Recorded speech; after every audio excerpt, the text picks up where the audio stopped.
Salve, salve galera! Tudo bem com vocês? Bom, gente, eu me chamo Rodrigo Baglini e como vocês podem observar, eu estou sentado numa mesa de cor acinzentada com um notebook preto e com uma camiseta com vários músicos que contemplam a história brasileira, bem como com uma máscara branca, afinal estamos em tempos de pandemia. E o nosso assunto hoje é sobre o continente africano. Aliás, o que você sabe sobre o continente africano? Ou melhor, o que você já soube sobre o continente africano? Várias coisas nos chegam aqui. E, infelizmente, por muitas vezes, o continente africano ele é relatado apenas de um lado muito negativo da história. E que, de fato, o continente europeu é bastante responsável por muitos dos problemas que hoje o continente africano apresenta. Uma coisa muito importante a se destacar no continente africano é a sua diversidade de países, tal como vocês podem observar neste mapa. São 54 países. E estes 54 países faz o continente africano ser o continente com o maior número de países. No entanto, muitos destes países, e se vocês observarem bem no mapa, apresentam linhas muito artificiais, ou seja, linhas muito retas. Eu gostaria que o seu olhar voltasse agora, por exemplo, para o norte do continente africano, onde vocês irão observar a Argélia, a Líbia, o Egito, a Mauritânia.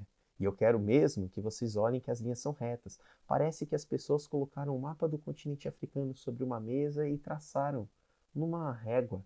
E quero aqui falar a vocês, sim, foi exatamente isto que aconteceu. Em 1885, as potências do continente europeu se reuniram em Berlim, no que ficou conhecido como Conferência de Berlim, e partilharam o continente africano. Uma das piores coisas que uma pessoa pode fazer para com a outra, pois ao partilhar o continente africano, eles, os europeus, desconsideraram, por exemplo, as diferentes origens étnicas, culturais em que o continente africano apresenta.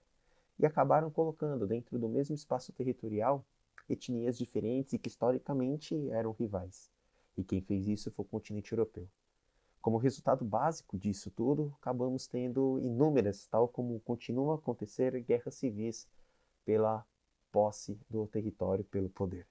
Quando a gente analisa, por exemplo, este outro mapa, a gente já começa a analisar o mapa físico. E toda vez que vocês olharem assim um mapa físico, a gente está falando então de um mapa que contempla relevo, que contempla hidrografia, que contempla o clima. No caso aqui, este mapa, ele está trazendo um mapa físico, um mapa de relevo. E como vocês podem observar, já olhando também a legenda, o continente africano não é um continente que apresenta grandes altitudes.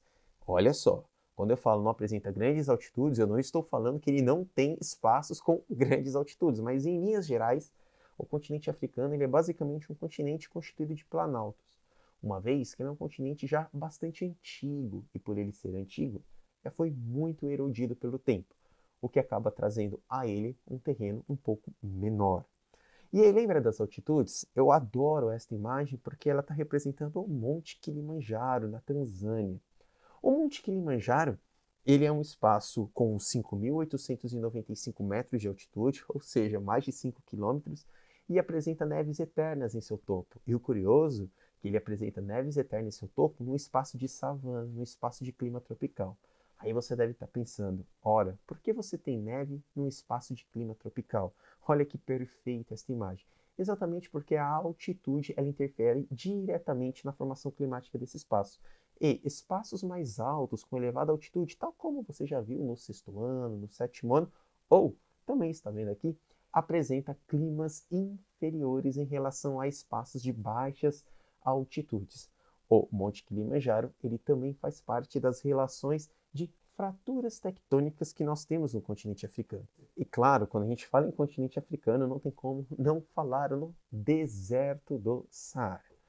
O deserto do Saara, localizado na faixa norte do continente africano, ele é um dos maiores desertos do mundo. Sim, um clima extremamente árido, mas isso também não impossibilita, por exemplo, em algumas regiões você ter níveis, ainda que baixos, de umidade. sobretudo próximo aos rios, no caso, o principal rio do continente africano, o rio Nilo, a dádiva de Deus, não é verdade? E aí, quando a gente olha, por exemplo, o rio Nilo, às suas margens você tem uma certa umidade, tal como também quando você observa todo o litoral próximo às áreas que estão ao mar, aí você tem uma umidade. Mas quando a gente pensa em deserto do Saara, sim, nós estamos falando de um deserto bastante árido. Beleza? Muito obrigado, pessoal. Falar em continente africano é falar em diversidade. Falar em continente africano é falar em uma diversidade climática, uma diversidade de relevo. É falar em clima tropical, é falar em clima árido, é falar em clima temperado, é falar num espaço que apresenta milhares de etnias. Mas, infelizmente, devido às imposições das nações imperialistas europeias, o continente africano, infelizmente, hoje sofre muitos problemas sociais. Muito obrigado, galera. E claro, essa aula não pode terminar aqui. Afinal, você vai realizar os exercícios do seu Trilhas de Aprendizagem Volume 2. Ah, professor Rodrigo, e onde eu realizo? Simples, é só acessar as páginas 183 e 184 do Trilhas de Aprendizagem Volume 2 e realizar os exercícios. Vamos juntos até o final.